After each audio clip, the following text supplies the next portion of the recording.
Aquí damos comienzo a Italianos y sus negocios, un programa dedicado a la promoción de negocios de empresas ítalo-argentinas, a las oportunidades comerciales procedentes de Italia, inversiones, productos, música, entrevistas y buenos negocios.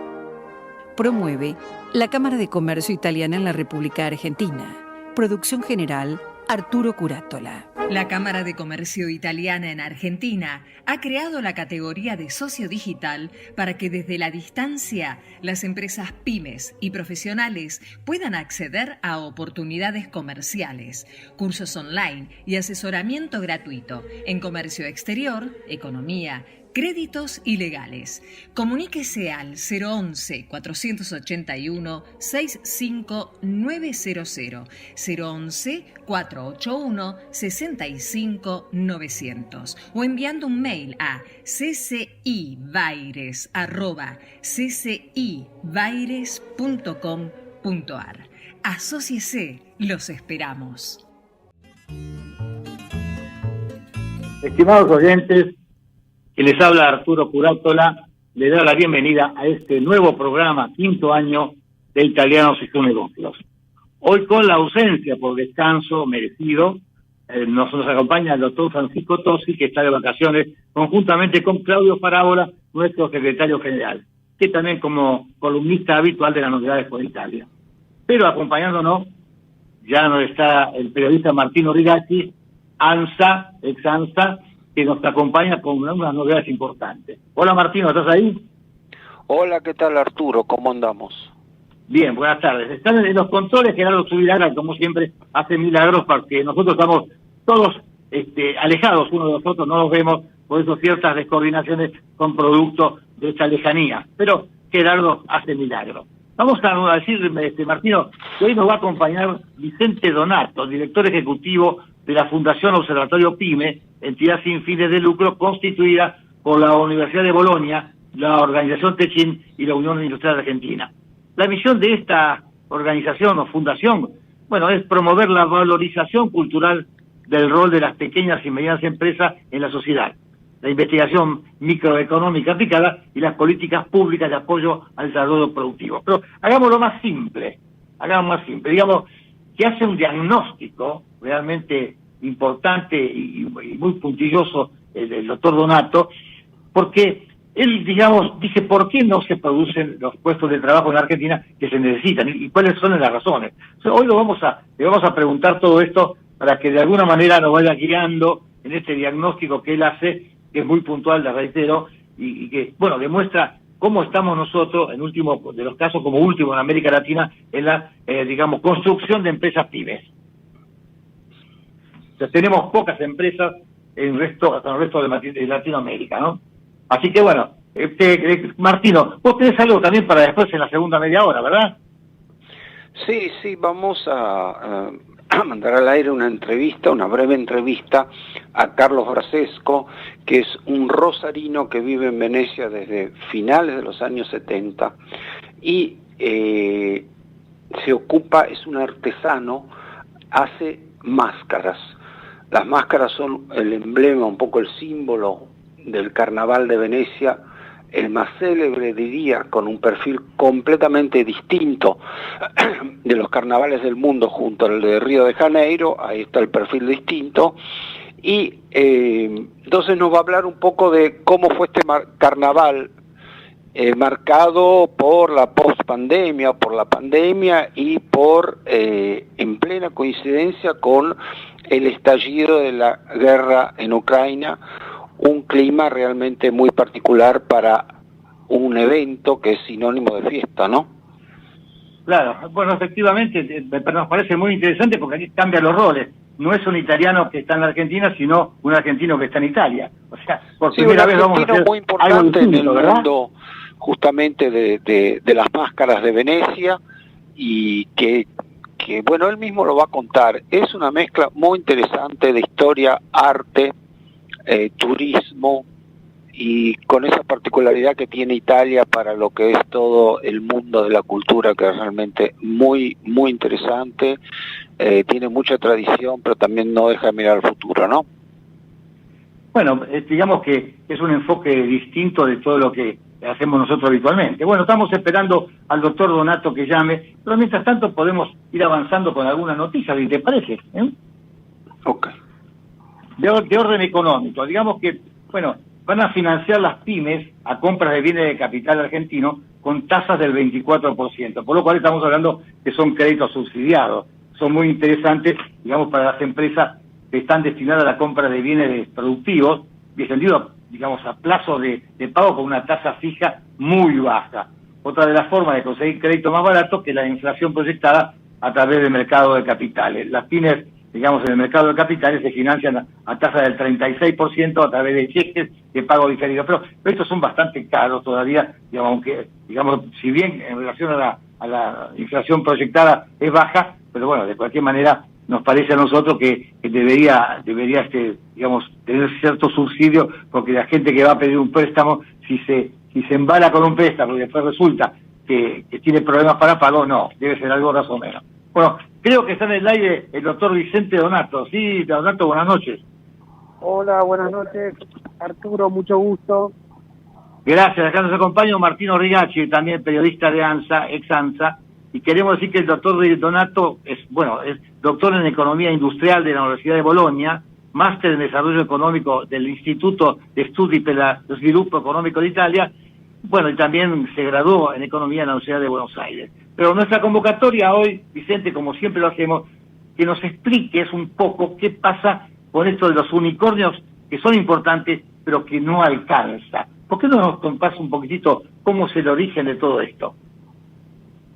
Bueno, ustedes saben que, digamos, la digitalización, la automatización, la inteligencia artificial, son todas tecnologías que en el mundo van a una velocidad tremenda, están avanzando muchísimo, pero son tecnologías justamente que no son generadoras de trabajo de baja calificación.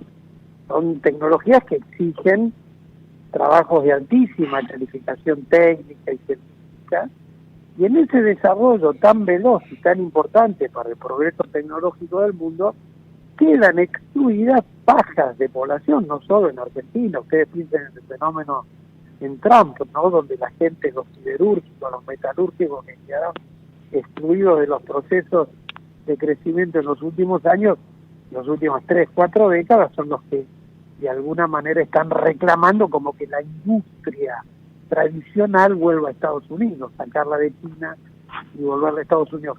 ¿Qué estoy queriendo decir con esto? Estas tecnologías viajan a una velocidad tremenda, pero no son generadoras de trabajo de baja digamos, de media y baja calificación. Y el problema que nosotros tenemos en Argentina, estamos orgullosos de nuestros unicornios, pero el problema que nosotros tenemos en Argentina es que tenemos 40% de pobreza, y que esa pobreza se generó especialmente porque justamente no tenemos demanda de trabajo de baja calidad. Entonces, no hay creación de trabajo.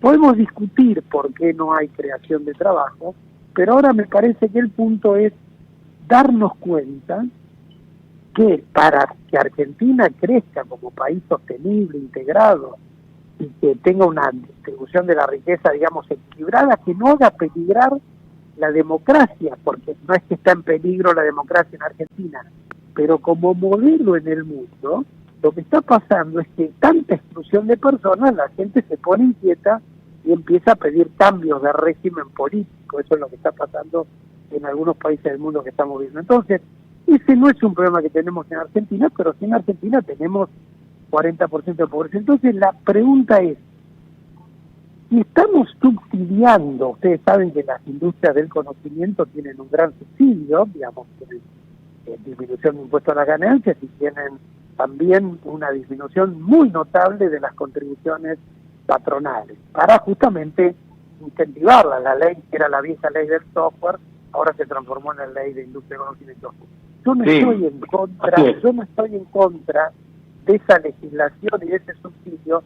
Lo que me pregunto es si el señor González, que trabaja y que produce calzado en La Matanza, tiene que pagar el 100% de impuesto a las ganancias y el 100% de las contribuciones patronales contra el señor Pérez, que está en el centro de la ciudad de Buenos Aires, que hace nuevas tecnologías y que contrata digamos, algunas personas con estos beneficios fiscales. Entonces, creo que hace falta una reflexión en Argentina sobre este punto. Sí, una pregunta, Vicente. Digamos que una pyme paga mucho más que a una empresa mediana o una empresa grande con respecto a impuestos, ¿verdad? No, digamos, ahí las contribuciones patronales, ¿no? Las contribuciones, los apoyos, las contribuciones patronales son iguales prácticamente para todas las empresas. No, yo el costo real del trabajo, ¿no? No, claro, no, ahí voy. El tema es pagan lo mismo las contribuciones patronales y también los salarios de convenio son bastante parecidos, no hay una gran diferencia. Entonces, lo que ocurre es que mientras el diferencial de productividad entre una empresa pequeña y una empresa grande, pónganle una multinacional, es muy alto la productividad de la mano de obra en una empresa multinacional, porque los procesos están bien definidos, porque hay mucho intensiva en capital, por muchísimas razones la productividad es muy alta. Sin embargo, la diferencia de salarios con las empresas más chicas no es tan grande. Entonces lo que tenemos es, el diferencial de productividad es 10, y el diferencial de salarios en cambio es 5, lo que tenemos en la base productiva de Argentina es una empresa pequeña que produce 10 veces menos, tiene productividad, un décimo de la multinacional, pero sin embargo paga salarios y paga contribuciones muy parecidas. Entonces, ¿cómo puede generar empleo esa empresa? Esa es la pregunta. No bueno, sé si fue la claro. prueba está en la falta de creación de empresas pyme, ¿no? En relación al resto de América Latina. Nosotros fuimos el país de mayor creación en su momento y ahora estamos últimos. ¿Cómo es la proporción con el resto de los países? No, bueno, nosotros, Argentina fue uno de los países con una fauna empresarial más abundante de América Latina. Teníamos muchas más empresas per cápita que el resto de América Latina. Hoy estamos en niveles vergonzosos, porque hoy tenemos una proporción de aproximadamente 14 empresas en Argentina cada 1.000 habitantes, cuando digamos, nuestros vecinos de Chile están en 50, y nuestros amigos brasileños están en 40, es decir, estamos en niveles de creación de empresas justamente por estos problemas, de creación de empresas tenemos un stock de empresas que se fue agotando, entonces tenemos un stock de empresas muy bajo, y además tenemos una tasa de natalidad africana. Lamentablemente hay que decirlo, si uno mira las estadísticas del Banco Mundial, cuántas empresas nacen en Argentina, en proporción a la cantidad de habitantes, tenemos niveles del África subsahariana, no nacen empresas en Argentina, la tasa de natalidad es paupérrima. O sea que tenemos un combo bastante negativo, que si no tenemos creación de empresas, no tenemos creación de empleo, es obvio, ¿no? Muy negativo. Entonces lo que digo es, hace falta una reflexión, no macroeconómica, que por supuesto hace falta y la estamos discutiendo con economistas internacionales, entonces va a ser 2,5, 2,3 o 3,4. Eso es importante, pero mientras nosotros no miremos la microeconomía, la economía, digamos, productiva de las empresas, que no analicemos los diferenciales de productividad y las cargas, tanto fiscales como diferencias salariales, organización del trabajo, en el mundo productivo no vamos a salir. Vamos a estabilizar la macroeconomía, nada más. Claro, también hay una cuestión, la empresa pyme se sumerge en la informalidad cuando ve que no llega. Entonces, ¿para qué voy a pagar semejante cantidad de impuestos? Se va a lo informal y esto no solamente produce una competencia desleal, sino también lo que significa para la gente, ¿no? Arturo, así todo no es suficiente, porque como digo, si el diferencial de productividad es 10 y el diferencial de salarios es 5, obviamente la primera reacción de la empresa es justamente ir a la informalidad, porque por lo menos se ahorra las cargas sociales, ¿verdad? Paga el salario en mano y se ahorra las cargas sociales. Ahora, si eso fuera suficiente, estaríamos viendo nacer empresas en la informalidad, pero no nacen ni aún en la informalidad. Eso es el drama, porque y nosotros vivíamos una dinámica empresarial de empresas muy, digamos, una dinámica de creación de empresas, pero son todas informales. Bueno, tendríamos que hay un debate sobre cómo formalizarlas, pero el problema que tenemos acá es más importante, es decir, aún defendiéndose las empresas, yendo a la informalidad, no sobreviven. ¿Cómo juega el financiamiento para las empresas esto, digamos, y la capacitación técnica de la población? ¿Cómo juega? Bueno, todo eso debería ir, porque nosotros tenemos acá dos soluciones, ¿no? Tenemos la solución de, por ejemplo, dar un subsidio, como se le da a la ley de conocimiento a las empresas más, digamos, de los sectores tradicionales para bajarle un poco los costos. La otra es aumentar la productividad.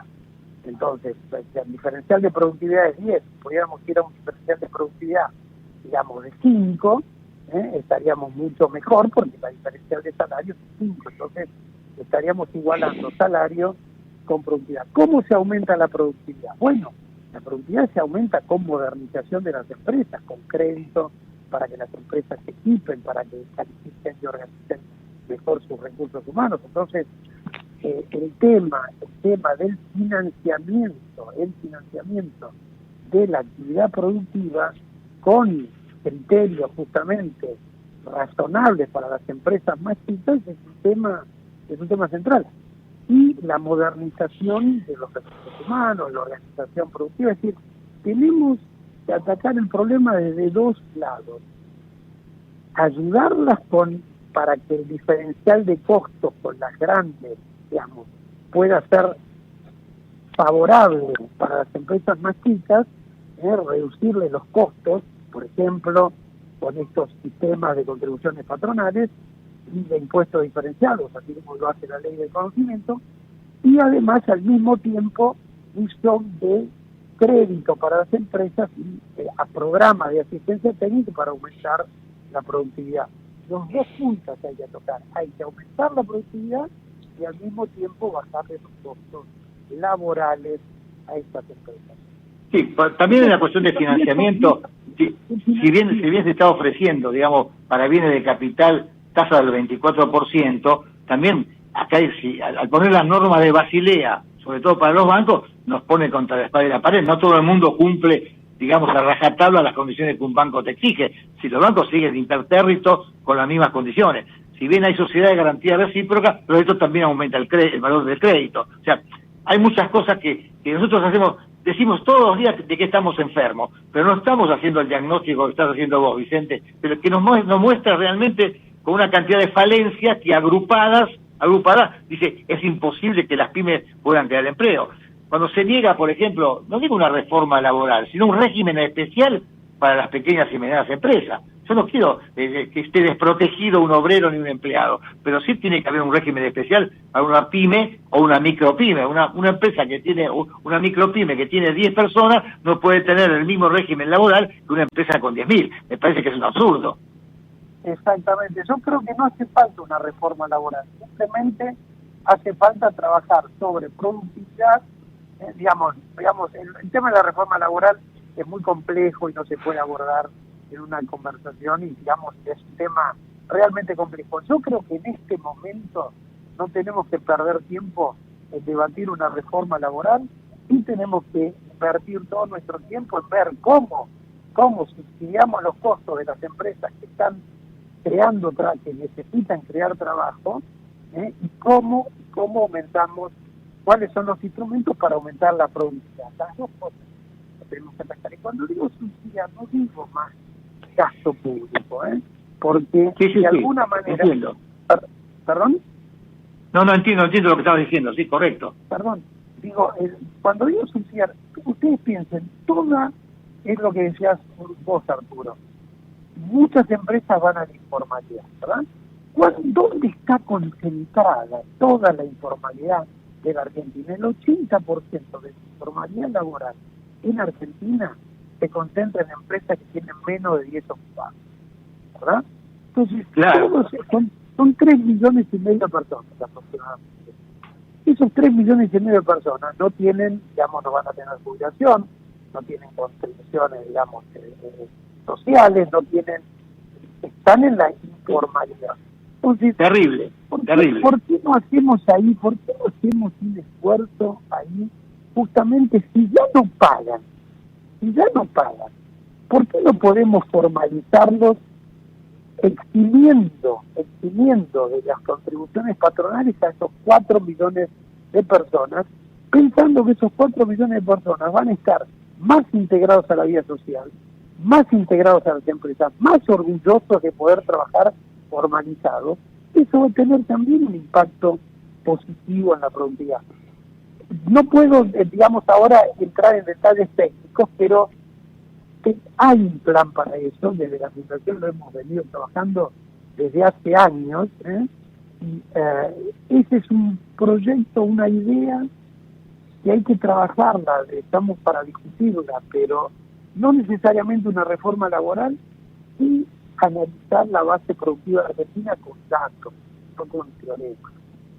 No sé si estoy siendo suficientemente claro, estoy diciendo rápido, pero me parece que el tema, por lo que quisiera dejar como mensaje, Arturo, es hay que mirar los diferenciales de productividad y hay que mirar los diferenciales de salario. Si los diferenciales de productividad son mucho mayores que los diferenciales de salario, no vamos a crear empleo a menos que hagamos algo de la base productiva. Yo lo que escucho, Vicente, con todo respeto a los políticos, dicen hay que hacer, pero no dicen cómo. Hoy está marcando acá claramente el diagnóstico de la enfermedad.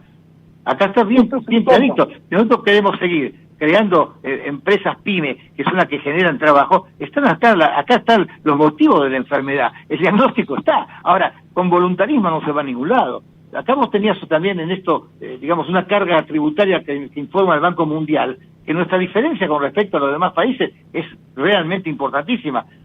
¿Cómo podemos promover nosotros empleo si nos ponen el pie en la cabeza para seguir adelante? Creo que realmente esto hay que replantearlo con este diagnóstico que hace, ¿no es cierto?, la Fundación PYME, la Fundación Observatorio PYME, que es clarísimo y que, bueno, que da la pauta de cómo tenemos que encarar el problema, ¿no?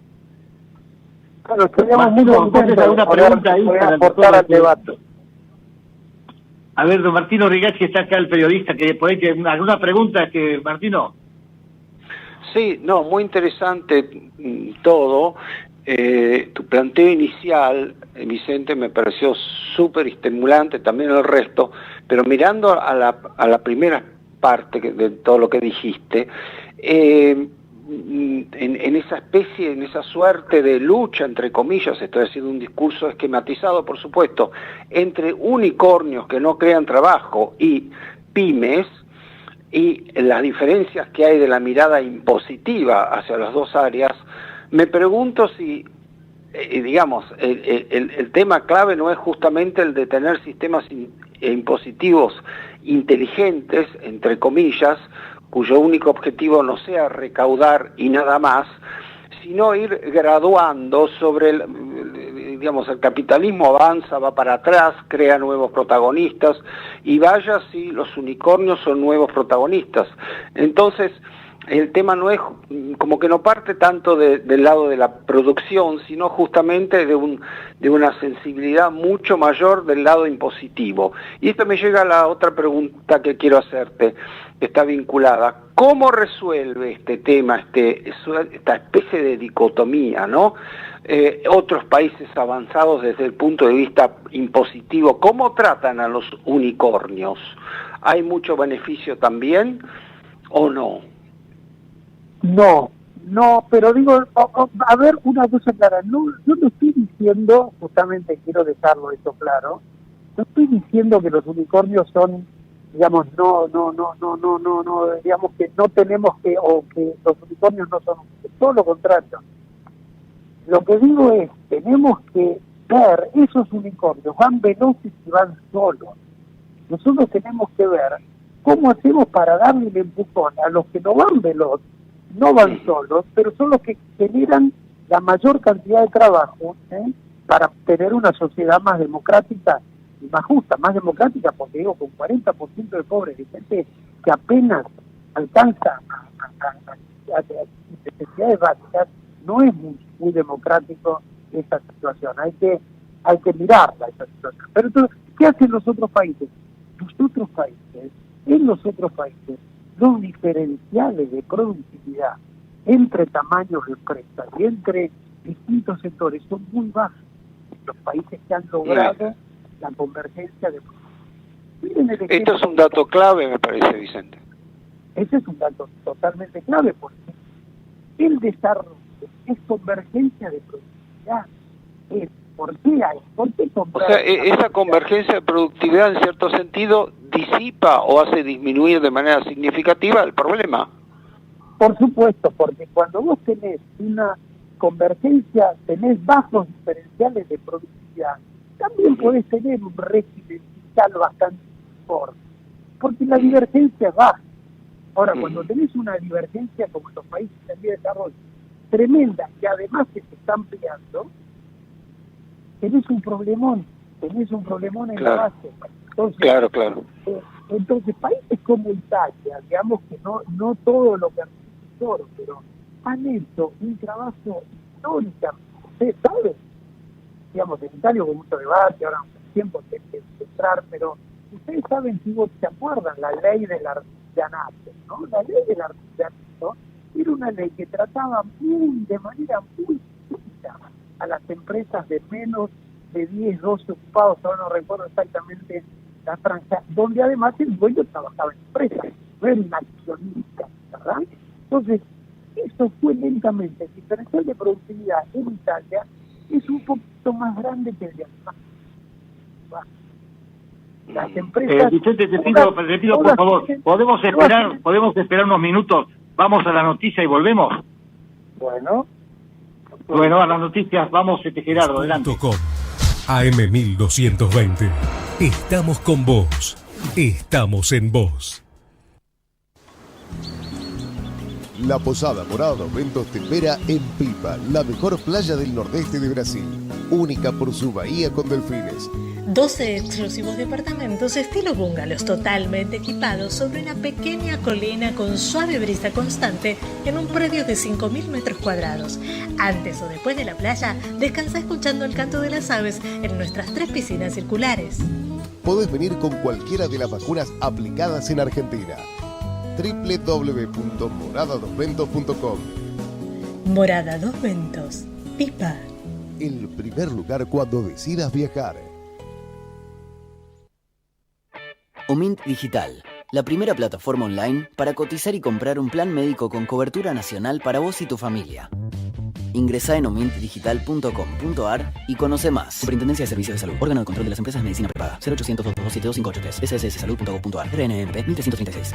Este verano viví lo diferente con Omint. Si sos socio, disfrutá de los mejores balnearios y actividades. Descuentos en toldos y sombrillas. Clases de zumba, yoga y funcional. Sector exclusivo de coworking. Descuentos en la obra de teatro Madres en Mar del Plata. Y descuentos en Greenfish de 18 hoyos en Mar del Plata Golf Club. Si vas a Pinamar, buscalos en el balneario El Pájaro y en el espacio de marketing registrado. En Mar del Plata, visitalos en el Mar del Plata Golf Club y en el Teatro Provincial. Y si estás en Villa Carlos Paz, te esperan en la Playa Paradores. No te olvides de visitar las redes sociales de Omint para conocer la sección de descuentos y beneficios que tienen para vos. Omint Digital, la primera plataforma online para cotizar y comprar un plan médico con cobertura nacional para vos y tu familia. Ingresá en omintdigital.com.ar y conoce más. Superintendencia de Servicios de Salud. Órgano de control de las empresas de medicina prepaga. 0800-227-2583. SSSsalud.gov.ar. RNMP 1336. Informate en ecomedios.com. Seguinos en TikTok, @ecomedios1220. Bueno, estamos escuchando al doctor Vicente Donato, que no necesita mucha presentación porque todos lo conocen, pero igualmente debemos decir, bueno, que cumple un rol muy importante en el observatorio, en la Fundación Observatorio PYME, y también es miembro también de la sede de la Universidad de Bolonia en Buenos Aires, de miembro del Consejo Científico, y director del recientemente constituido Centro Interuniversitario de Investigaciones sobre el Desarrollo Económico de Territorio e Instituciones. Te seguimos escuchando y me gustaría hacer, digamos, puntualmente en algo que declaraste, que dice que la natalidad empresarial en la Argentina es paupérrima. Pasamos de 14 empresas cada 1.000 habitantes contra 25 que tiene Brasil y 58 en Chile. Toda esta decadencia no es humana, esto es algo digamos, del tema político, porque la capacidad de la gente nuestra está demostrada permanentemente. ¿Qué pensamos de este tema que escribiste acá o que mencionaste, Vicente? No, bueno, justamente el tema, ¿por qué? ¿Cuál es la causa de la natalidad empresaria en todo el mundo, ¿no? Vamos a estudiar cuáles son los factores que generan empresas. Tenemos básicamente tres. Y todo el mundo es igual, está muy estudiado. El primer punto son las capacidades técnicas de la población, ¿no? La decisión de las capacidades técnicas, saber hacer. ¿Cuánta gente hay que sabe hacer? Que sabe trabajar para producir, para hacer algo. ¿Sí? Ese es el primer punto, la difusión del conocimiento en la población. No estamos mal del todo, aunque estamos yendo para atrás, porque a medida que la producción, digamos, si no se expande la producción, tampoco hay posibilidades, digamos, de aprender mucho, ¿no? ¿Se acuerdan esa cosa italiana de la gente que salía de la fábrica y se ponía a hacer el trabajo justamente en los años 70, donde la gente, digamos, salía del campo y se ponía a trabajar en un taller, o salía del taller en una fábrica y se ponía a hacer un tallercito? Hay un saber técnico incorporado en la población que es muy importante. Por eso es tan importante en Argentina el tema que estamos promoviendo de las escuelas técnicas. Ahí se aprende a hacer y los técnicos se transforman en emprendedores. En la medida que la educación técnica no avance, tampoco tenemos justamente capacidades técnicas para avanzar. Primer punto. El segundo punto es el financiamiento de la natalidad empresaria. Nadie puede emprender porque si no tiene una palanca financiera para poder comprar las 3 sillas que necesita para la empresa, la computadora. Entonces, ¿qué pasa? Si no tenemos un financiamiento del capital inicial de la empresa, porque después que la empresa está funcionando para el mismo desarrollo se autofinancia. Pero al principio necesitamos, justamente los países tienen muchísimos programas para financiar el inicio de la actividad. Ese es el segundo punto que genera empresas. Y el tercer punto es la presión fiscal. Si yo apenas asomo la cabeza, voy a pagar las mismas contribuciones patronales que paga el señor, la multinacional, la empresa grande, pero no, digamos, un sistema productivo es un sistema integrado, que tiene empresas grandes, medianas, pequeñas. Lo que estoy queriendo decir es que está muy estudiado, ¿no? Lo hemos estudiado hasta tantas.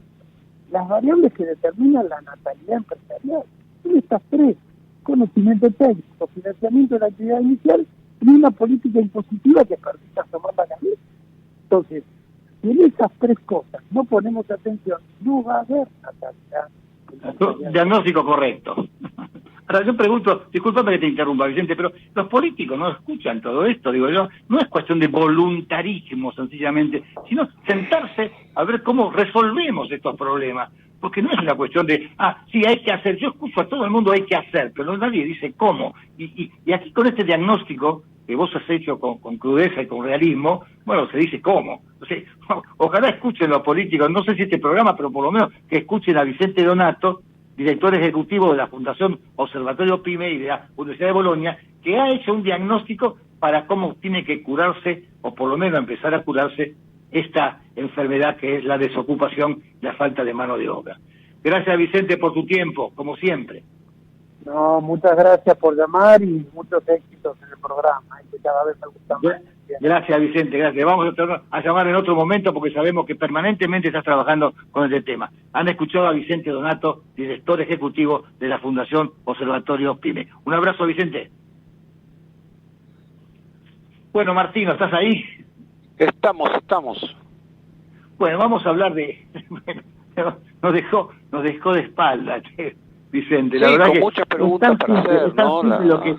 Muchas preguntas, y recordó algo fundamental de Italia, que es esta creación empresarial por osmosis, o sea, un obrero, un trabajador, un ingeniero, lo que sea, muy especializado, se va de la empresa y a su vez crea otra nueva empresa, trayéndose todo el background de profesionalidad que adquirió en la primera empresa.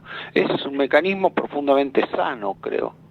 Claro, pero fíjate una cosa, que que esto es la historia que nosotros narramos en cada programa. Le preguntamos, señor, ¿cuándo? No, yo empecé en el año 50 y pico, 60, mi abuelo, mi padre, o sea, gente que ha empezado de esa manera. O sea, entonces no es que tenemos que empezar a sentarnos en un sillón ejecutivo y mirar a ver cómo trabaja el resto. No, esto es poner agallas, ganas, voluntad, esfuerzo, sacrificio. No hay nada sin esto. Entonces, la gente cree que no sé, que los milagros, sí, claro, no hay milagros, solamente a partir de laburo. lo que dice, de lo que acabamos de escuchar, no alcanza más con esto, falta toda una serie de cosas, o sea, el tema impositivo, el tema de la formación personal, el tema de los bancos. Antes, digamos, hace años podía ser así, ahora ya no baja, no alcanza más, hace falta toda otra serie de, no sé cómo llamarlos, de soportes, ¿no?, de sostenes a ese espíritu emprendedorial que vos señalás. Perfecto. Mira, yo creo que tenemos que ver esto seriamente, de recrear esta cultura que nosotros tratamos con nuestro programa de difundirlo para mostrar cómo se llega a determinado lugar. Ahora, la política tiene la palabra. Esto no es ni la economía, es la política. Los políticos tienen que escuchar a los que saben, a los que han vivido, a los que han estudiado, como en este caso Vicente Donato, que hace años que está con la Fundación Observatorio PYME y hace un diagnóstico cruel. Bueno, ¿qué te parece si pasamos una grabación de la entrevista tuya del día de la fecha? ¿Sí? Sí, vamos a ver si está Gerardo Subirán ahí escuchándolo. Explicamos un minuto quién es el señor entrevistado. Dale, perfecto, me parece maravilloso, dale. Bueno, Carlos Brasesco es un rosarino que a los finales de los años 70 llega a Venecia para terminar sus estudios en la Facultad de Arquitectura y comienza a hacer máscaras. A partir de ahí, y a lo largo de los últimos 3 décadas, se convierte en un protagonista de este mundo de las máscaras, que a su vez es un elemento clave del Carnaval de Venecia que tuvo lugar esta semana, que acaba de concluir, y que es es una fiesta, es arte, es cultura, es un poco de todo, es turismo, es economía. Por lo tanto, es uno de los eventos más comentados y más publicitados y con más presencia de todo el año en Italia, el Carnaval de Venecia, contado por un protagonista. Bueno, Gerardo, ¿podemos pasar la entrevista? Hola, Carlos. Bueno, mientras tanto, gracias por tu tiempo y tu disponibilidad. Hola. Bueno, acá estamos en Venecia. Perfecto. Decime. En Venecia, que prácticamente está concluyendo esta semana el carnaval de este año, que fue muy particular. En 2 palabras, ¿no podés decir qué tema hubo en el carnaval más importante de Italia este año, con 2 aspectos muy particulares? Uno es un poquito la salida o el aflojamiento de la pandemia, y el otro es el estallido de la crisis en Ucrania, que coincidió en pleno con el carnaval. Y bueno, lo estás diciendo vos. El problema es que, sí, bueno, ahora terminó el carnaval, el martes di Grasso, como vos sabrás, es cuando empieza la cuaresima, que es el momento en que la fiesta se tiene que terminar. Respecto al tema de este año hubo un tema un poco controvertido, porque el tema era el recuerdo del futuro, entre pasado y futuro, porque como si el presente estuviera suspendido. Y es la realidad que nos toca ahora, porque realmente después de 2 años de pandemia, el tercer carnaval que es en tono menor, además del carnaval del año pasado no se hizo, es todo un momento muy difícil de analizar, ¿no?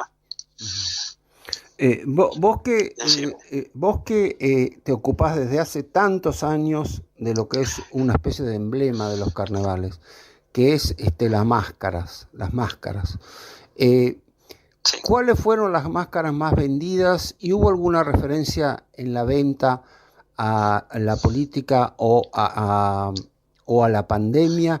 Yo sé que Venecia no es un carnaval político, mientras por ejemplo el carnaval de Viareggio, los carros tienen alegorías netamente políticas, pero vos que te ocupás desde hace tantos años de las máscaras, ¿qué me puedes decir de esto y cuál es el significado? ¿Por qué gustan y atraen tanto las máscaras hoy en día? Son dos preguntas distintas. Exacto. Que desde el punto de vista de lo que se vende ahora, realmente hay una sensibilidad muy grande respecto a lo que fue en la historia de Venecia. Se descubrió un poco todo lo que fueron las distintas pestes que hubo en Venecia, ¿no? Desde la peste negra hasta la peste bubónica, es decir, los grandes periodos en que Venecia estuvo prácticamente paralizada respecto a la peste. Era otra cosa distinta a lo que es ahora, pero golpeaban muchísimo en Venecia. Como sabrán, bueno, no sé si todo el mundo sabe que se hizo una gran iglesia arriba del agua sobre 1 millón de pilotes de madera. Se construyó una iglesia cuando terminó la peste de 1630. Y realmente la gente está descubriendo mucho más en este momento lo que fue el momento histórico de Venecia, ya que muchas cosas vienen de ese periodo en Venecia, ¿no? De siempre la cuarentena, la cuaresima, la cuarentena es una palabra que nace en Venecia que paraban los barcos que tenían que comerciar en Venecia por 40 días. Hay muchas cosas que, por ejemplo, el médico de la peste, la babuta, la moreta, muchas máscaras que se usaban en el periodo de la peste y no en carnaval. En este momento mucha gente lo está redescubriendo. Para nosotros, que hace tantos años que trabajamos con esto, pero vemos que mucha gente está mucho más interesada en el tema, visto la particularidad del momento histórico que vivimos nosotros, ¿no? La máscara del médico sería en el sentido de la pandemia, ¿no? Sí, el médico, la babuta era la que usaban los nobles, la moreta era la que usaban la empleada doméstica que acompañaban los nobles. Es decir, que en muchos lugares prácticamente la máscara estaba prohibido entrar sin máscara en algunos lugares. Un poco como ahora, cuando tenemos que entrar en un negocio, tenemos que poner la máscara. Solamente que en Venecia, en el periodo de la peste bubónica, prácticamente todo el mundo usaba máscara. No para el carnaval, todo el año. Sí. Para ir de incógnita, ¿no? Más que todo que... Y lo que me decía respecto al carnaval político, aquí no, acá es un carnaval histórico, lo que se trata es de recuperar un poco tantas cosas por las cuales Venecia es rica, la historia de la máscara es rica en Venecia. Es decir que aquí en Venecia era el centro del teatro, en el 1600, 1700 era el centro de Europa. Acá nacen las compañías entre Venecia, Padova, en todo el entorno de Venecia, nacen las compañías más importantes de teatro que después giraban por toda Europa. Es decir que además del carnaval tiene que ver el periodo de la peste y el teatro, digamos. Perfecto. Vos que empezaste que entraste en el mundo de la máscara como artesano, digamos, y ahora tenés una tienda, un negocio muy reconocido. ¿Cómo era ese mundo de la máscara a finales de los años 70, cuando ustedes empezaron, cuando vos empezaste? ¿Y cómo es hoy? Porque me da la sensación de que se ha convertido en un business global, digamos, no solo de algunas ciudades históricas que tienen carnavales históricos desde hace siglos. Sí, el carnaval tiene una historia muy rica porque nace hace más no se sabe cuándo nace, porque era una fiesta que se hacía entre las dos fiestas católicas más importantes y era más o menos tenía algún ritual que venía del medioevo sobre la terminación del invierno, etcétera. Y esta fiesta que tiene, según algunos historiadores, 950, otros dicen que tiene más de 1000 años, era una fiesta muy participada en Venecia. Nosotros tratamos de recuperar, porque no hay muchos documentos que más atrás del 1200, 1300, pero ya en el 1200 había vendedores de máscaras, había leyes para controlar cómo se tenía que desarrollar el carnaval, cuándo terminaba, cómo se volvía, etcétera. Pero las máscaras hoy tienen una una vitalidad que recomenzó a fines de los años 90, inicio del 80, de 1980. Y esto es, antes no había prácticamente desaparecido el carnaval aquí, o había un carnaval muy poco histórico, digamos, un carnaval para los niños, así, pero no un carnaval como el que se entiende hoy. Respecto a lo que vos me decías de las máscaras, sí, las máscaras se transformaron en un símbolo de Venecia gracias a los años 80, que fue un exploit muy grande y sobre la atención de lo que era el carnaval histórico.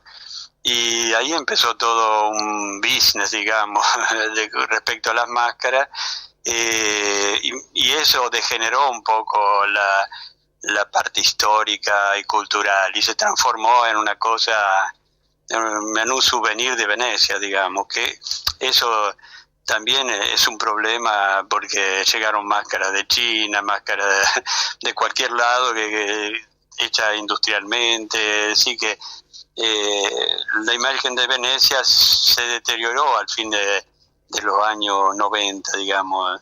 A caballo de los años 90, 2000, 2005 fue empezaron a llegar máscaras de cualquier lugar porque se veía que era como te decía antes, un negocio, y entonces mucha gente se metió en este negocio, pero desvirtuando lo que era la historia de Venecia, Carlos, de las máscaras de Venecia. El maravilloso mundo de las máscaras te está llevando a otros trabajos y a otras áreas. Creo que estás haciendo publicidad, estás participando en el pabellón de Brasil de la Bienal. ¿Cómo es eso? Bueno, sí, eso está un poco... Estamos, en este momento, sí, estamos trabajando con el representante del pabellón de Brasil. Estamos siguiendo nosotros toda la obra adentro, las esculturas dentro del pabellón, pero muchas veces trabajamos, por ejemplo, para escenografía, para baile, porque nos piden, por ejemplo, varias veces hicimos que este año no se hizo, en el Plaza San Marco, la escenografía para el carnaval, que hace 3 años está prácticamente suspendido. Hablando de esto, sí, Carlos, y para terminar, este carnaval fue realmente una apuesta por parte de los organizadores, porque estaba el tema de la pandemia, pero fue, no sé, un estallido de luces, hubo mucha tecnología, fue muy festejado y con muy buena crítica. No, ya el carnaval fue en tono menor, no se hizo el palco escénico, no se hizo la apertura, no se hizo el lance de la colombina, todas las cosas importantes que se hacen normalmente en el carnaval, porque eso atiraba a mucha gente y no se podía. Entonces fue un carnaval más que todo donde se desarrollaron más los bailes privados, porque ahí se controlaba la gente que entraba, numéricamente, etcétera. Pero fue una bocada de oxígeno, ¿no? De un poco está resurgiendo de...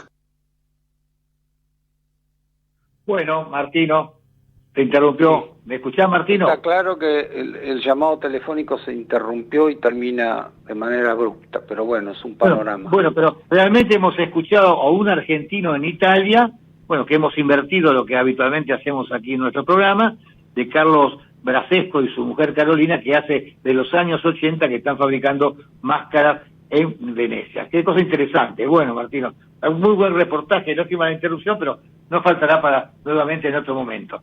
Bueno, vamos a una noticia interesante sobre la Argentina, porque todos los días surgen situaciones que uno se pregunta por qué estamos como estamos realmente, ¿no? Por ejemplo, digamos, del Vicuy, digamos, un puerto acá de Entre Ríos, se embarcaron 32.000 toneladas de madera de pino con destino al puerto de Taicán en China.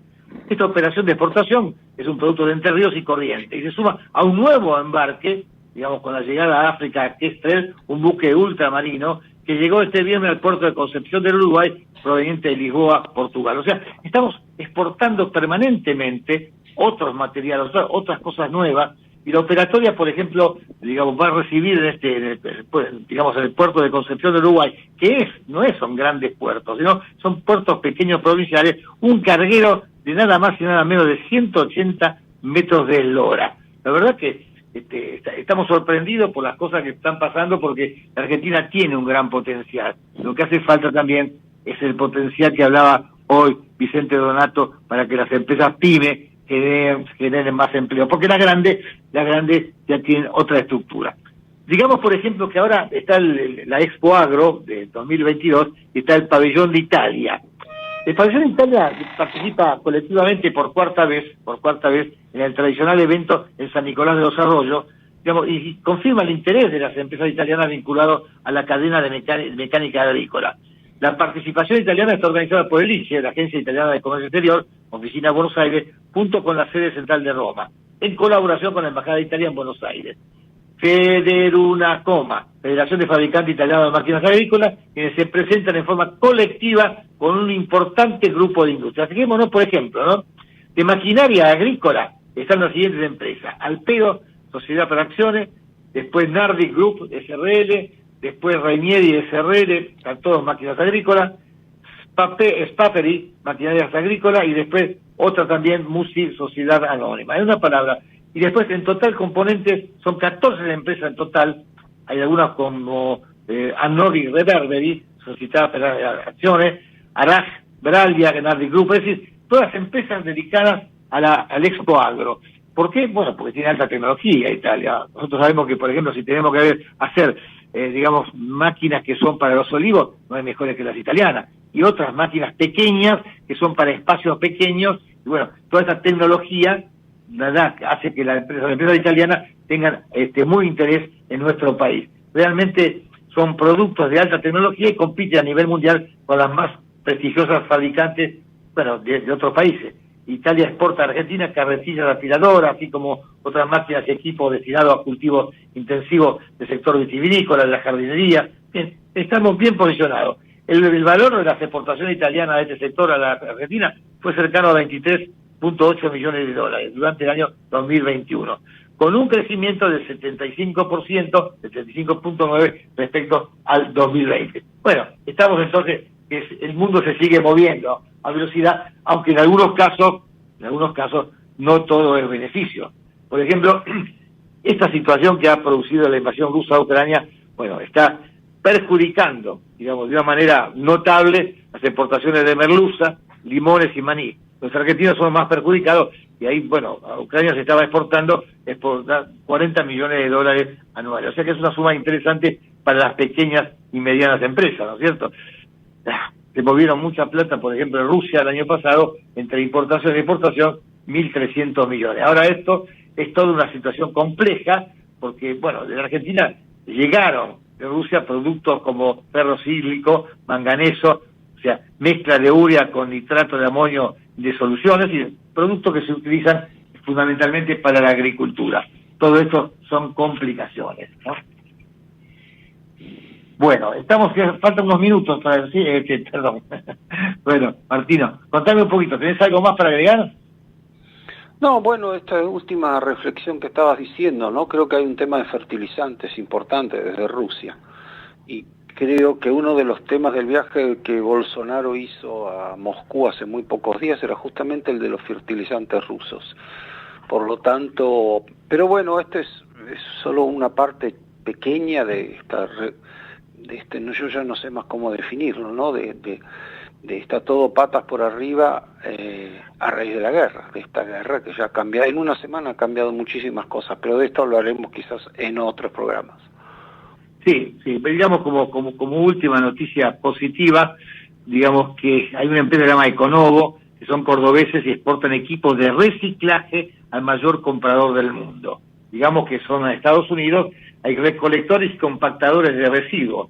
Comenzó a exportar desde Córdoba equipos de reciclaje, ya lo hace también a África e India, e invirtió 14 millones de dólares en una planta para ampliar la producción con miras al mundo. Bueno, vamos cerrando el programa diciéndole a la audiencia que continúa con nosotros y que, si Dios quiere, el próximo programa estará ya con el staff completo Francisco Tosi continuará con la conducción, y bueno, y Claudio Faraona también con su columna. Gracias por acompañarnos y bueno, gracias también, bueno, Martín Origachi en este acompañamiento que es muy valioso para nosotros. Gracias y hasta el próximo programa. Arturo. Gracias.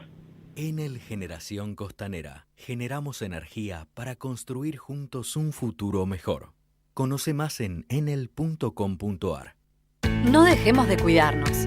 Usemos siempre tapaboca. Mantengamos distancia. Elijamos espacios abiertos. Ventilemos lugares cerrados. Para más información, entra a buenosaires.gov.ar/coronavirus. Cuidarte es cuidarnos. Buenos Aires Ciudad. La Cámara de Comercio Italiana en Argentina ha creado la categoría de socio digital para que desde la distancia las empresas pymes y profesionales puedan acceder a oportunidades comerciales, cursos online y asesoramiento gratuito en comercio exterior, economía, créditos y legales.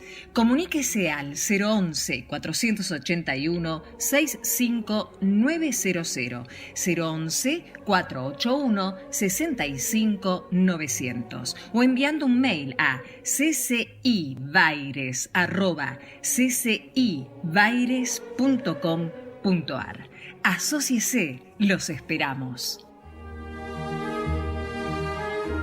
Aquí finaliza Italianos y sus negocios. Nos reencontraremos en 7 días a la misma hora para informarnos sobre proyectos y negocios de empresas ítalo-argentinas.